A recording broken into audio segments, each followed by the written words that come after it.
All right, welcome back, gentlemen. Here we go. So, the church, history of the church, of course, in the modern age.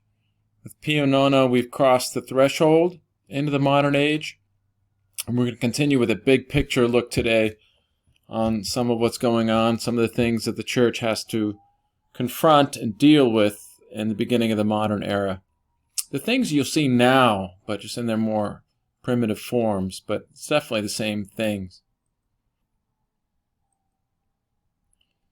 The Industrial Revolution led to man being able to control more of his environment than ever before. So I selected here just an image of the telegraph, being able to communicate across continents, across the ocean.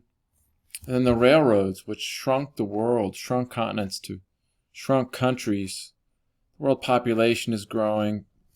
The first really big businesses, the railroads in the United States are the first really big business. It's really changing life. And of course, the Industrial Revolution had an underside, the creation of a new working class, a proletariat, concentrated in industrial areas of large cities. The word proletariat means the workers, unskilled workers. Okay, that's a key word. Sometimes you hear the slang prole. Usually it's kind of in England. A prole is considered an unskilled worker, or the prole styles. Anyway, the proletariat are the unskilled workers. And this is the first time in history where you have so many of them. Now remember, in the ancient world you had slaves and an economy that had featured a lot of slavery, but since the Middle Ages and the Christianization of society, you didn't have this kind of thing. You had rural poor, the serfs, the lower end of the totem pole. But now you have more people because the population had grown, and they're workers. So the proletariat's a new phenomenon. Key word, proletariat. The conditions of the working class were often very poor. Long working hours, low wages, child labor, and bad living conditions. This is a photo of a slum in London in the 1890s or so.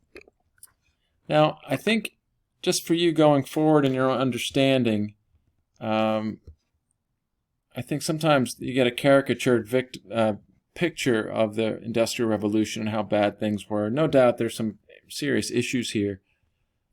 But if you're thinking about a person who would leave the countryside to go into the city to work in a factory, it makes me wonder, just as a human being who thinks about things, right, that it must not have been much worse than the countryside, at least, right? Or had to be somewhat better, or at least they thought it would be better when they made that decision.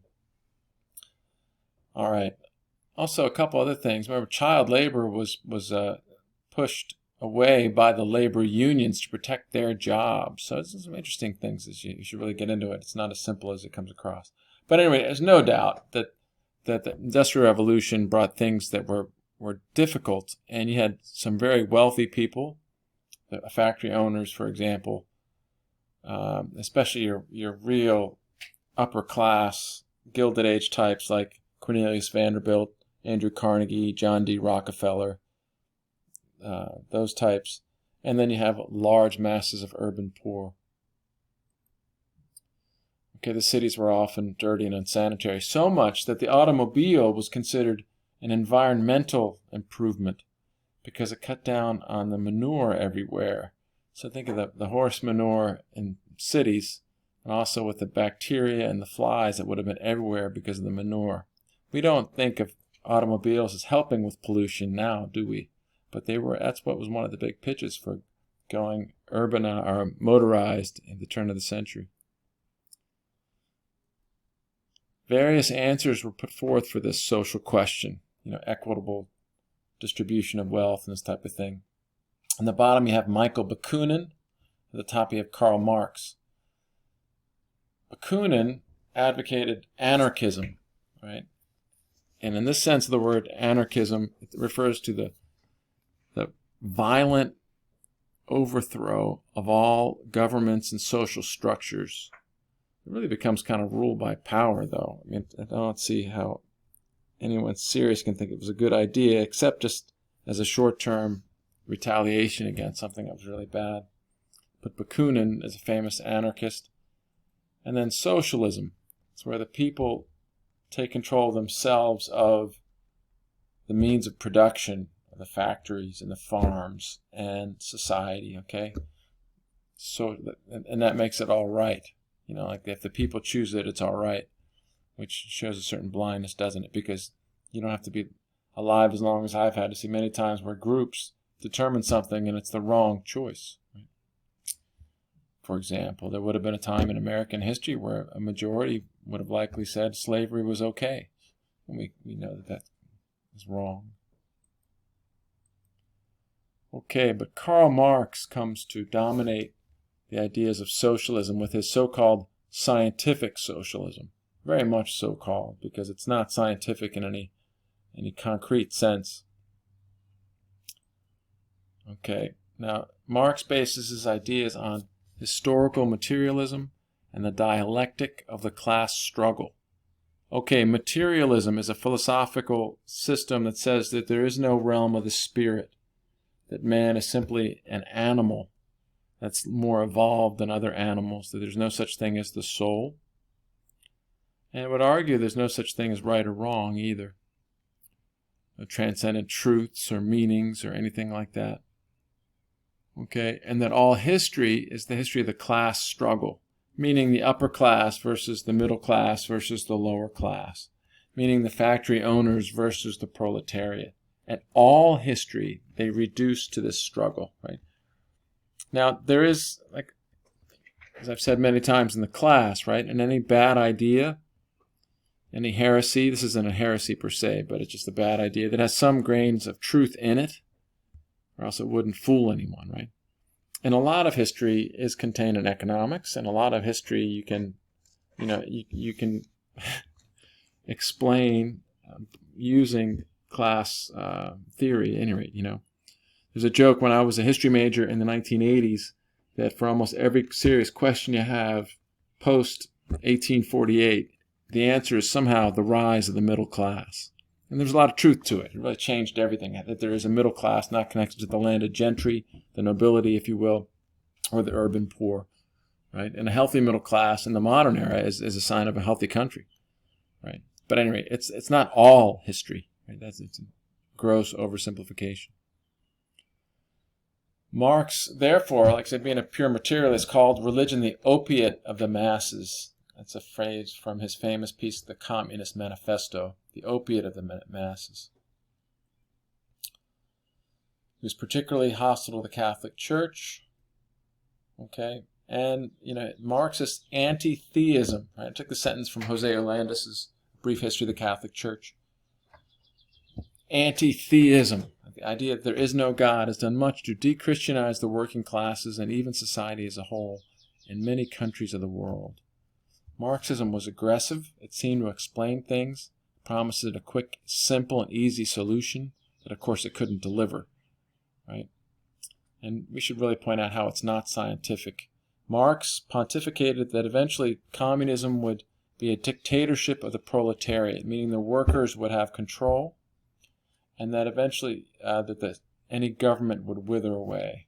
And any countries that have adopted socialism, like the Soviet Union, or the People's Republic of China, or North Korea, there's never been anything close to the government withering away, right? It's led to a more stark inequality between the living conditions of those in power through the government and then the working classes. Now, in theory, their governments represent the working classes, but somehow it never works out that way. Okay, some images of the proletariat. An early image there in pen and ink. And the second image, of course, is you might recognize it's a steel factory about the turn of the century in the United States.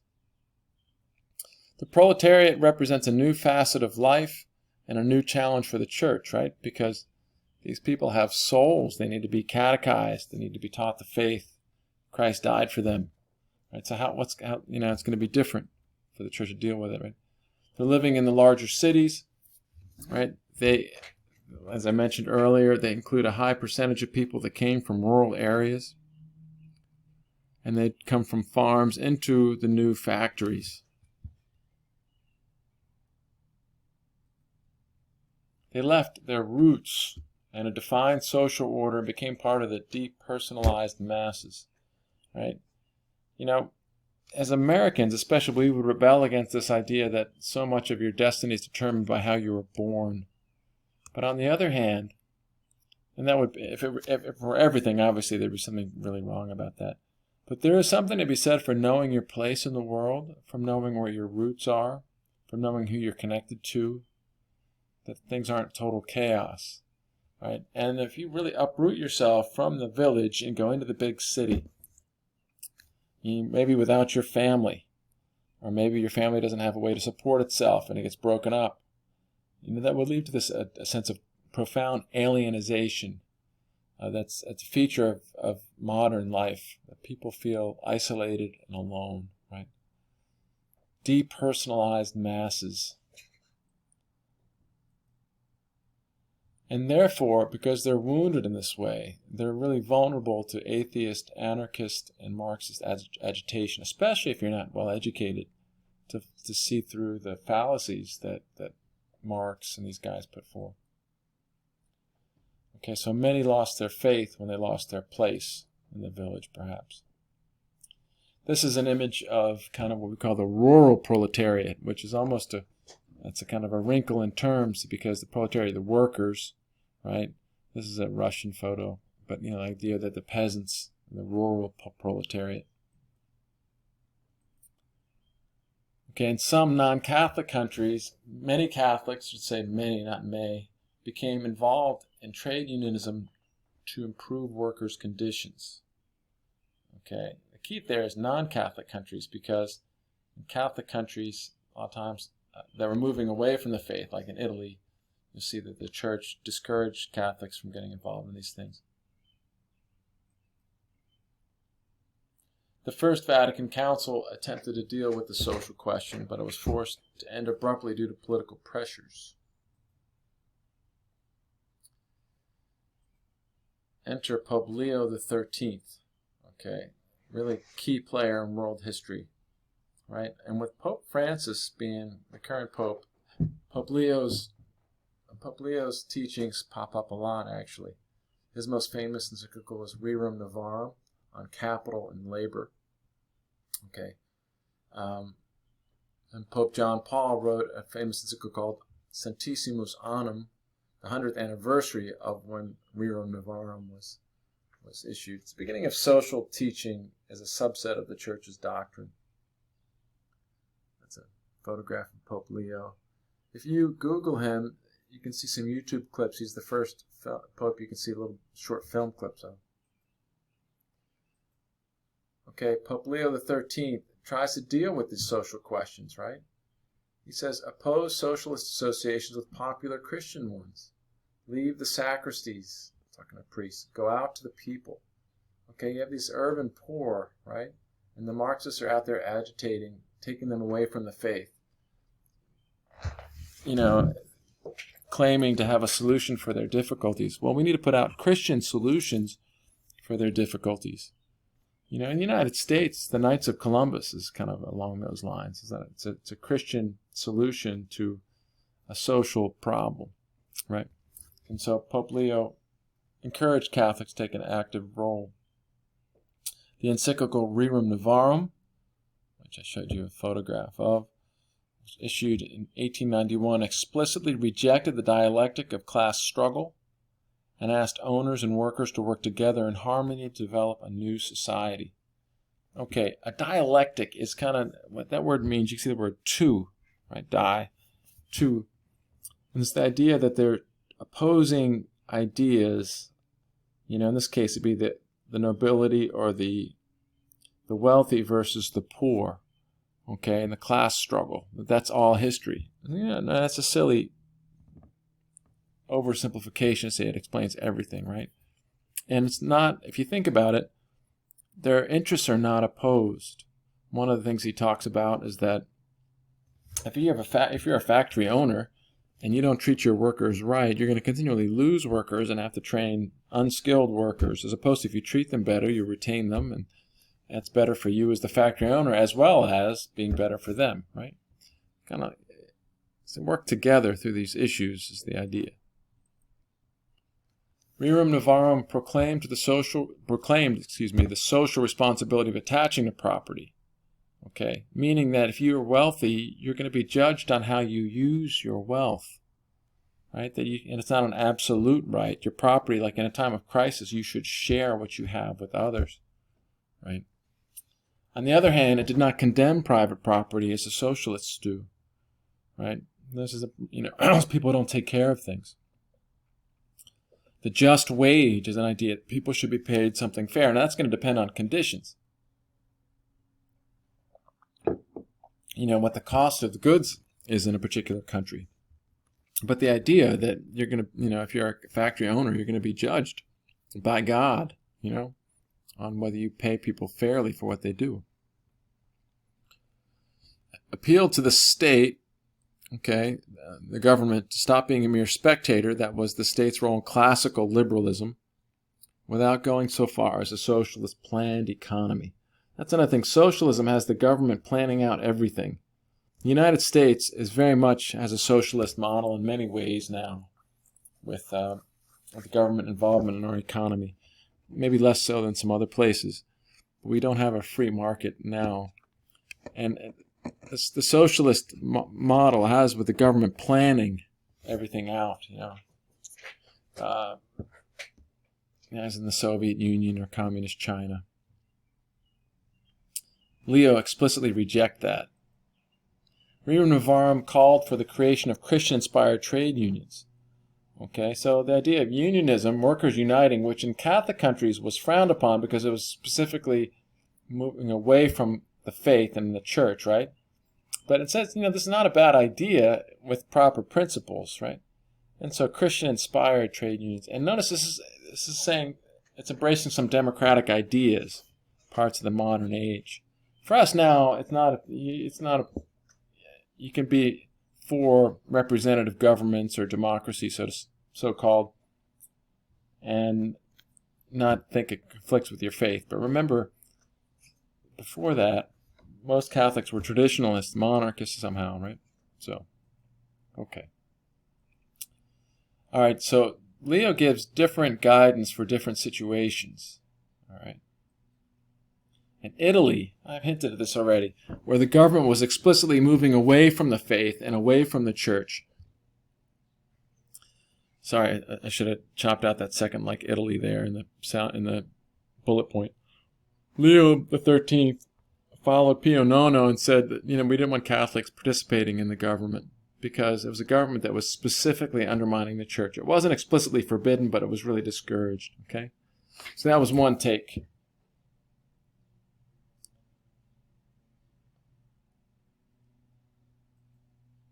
In Germany, those dominant portions had been away from the faith for a while. It's a different situation.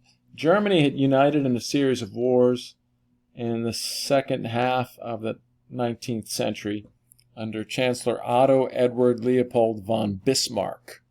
Bismarck, North Dakota, was named for him, by the way. A lot of Germans settled in North Dakota. The photo of Bismarck is right here. There's a caricature of him up there playing chess against Pope Leo XIII. Important to note, that Bismarck was from Prussia, the eastern province of the German areas, and it was the most militaristic. It's where Frederick II was from. It was Protestant, and it was it was very militaristic, meaning that the military is where you found your meaning in life, and it's okay to conquer other places and this kind of thing, right? And it was under Prussia that Germany unites and then tips the balance of power in Europe. It's under Prussia in a series of 3 wars. And when Bismarck is in control, he's the chancellor that directs these 3 wars. He specifically embarks on a thing called the Kulturkampf, which is a whole thing starting where the government would provide cradle-to-grave, early socialism, cradle-to-grave programs, public schooling to teach people, and its specific thing, Kulturkampf means culture struggle. It's specific aim was to give something opposed to Catholicism. There's a big chunk of Catholics in Prussia, about a third or so, and this was to give a different, culturization of the masses. Okay, and so for a while you had this kind of anti-Catholic sense of the German government, and Pope Leo XIII took a different position for Catholics there. So, well, defend what you can defend. Start from there and try to reach out. And it actually kind of helped a little bit. Bismarck eventually called off the Kulturkampf and even let the Pope arbitrate in an international dispute over the Caroline and Marshall Islands with Spain. It's interesting. That's a different take than he had in Italy. France is the trickiest, okay, because in France, the oldest daughter of the church, you had the Bourbon Restoration fail, right? And the new French Republicans were openly hostile to the faith and hostile to the church. So most Catholics happen to be monarchists, right? So France, it's a tricky situation, right? You don't have to be a monarchist to be a Catholic, but in France it seemed so at the time. That's tricky because monarchies are falling by the wayside. Does that mean Catholics are going to fall by the wayside? As the faith doesn't apply anymore? There's the danger of things like that. So Leo encouraged Catholics to take part in public life. This encyclical, Immortale Dei, right? He had shown the Church's openness to any kind of government that would respect persons, of course, the rights of persons, including Republican democratic government. And so Leo specifically invites Catholics to participate with that government. So essentially you have different guidance for different situations, which makes perfect sense, right? Our job as Catholics is to try to live the faith in the situations that we're in. There are some absolutes, and most of our, applying our social teaching and teachings of the faith, which are absolute, but to our particular situation, which is not absolute, right? So it's tricky, some judgments called. So Pope Leo the 13th, sorry, I see the error up there, should have another L there. A pontificate ends at the start of the 20th century. He gained the respect of the entire world. His encyclicals constitute an important body of church teaching. When we say the social teaching of the church really starts with Leo the 13th. The idea of a just wage. You hear these terms like solidarity and subsidiarity. Now, they're not in the bullet points, so I'm going to say it again. Solidarity, which incidentally was the name of the Polish labor union that helped bring down the Soviet Union in the 1980s. Solidarity refers to common good, the idea that we're all in this together. So the solidarity principle is that we should act towards the common good, right? But unlike the Marxists or the communists or the socialists, we also say there's subsidiarity, which a subsidiary is underneath. Like a subsidiary of a company is like, you might say like a food conglomerate might own, like Nabisco might own Oreo cookies, right? That Oreo is a subsidiary of Nabisco. I just kind of made that up. It may or may not be totally accurate, but hopefully you get the idea. Like Chevrolet is a subsidiary of General Motors.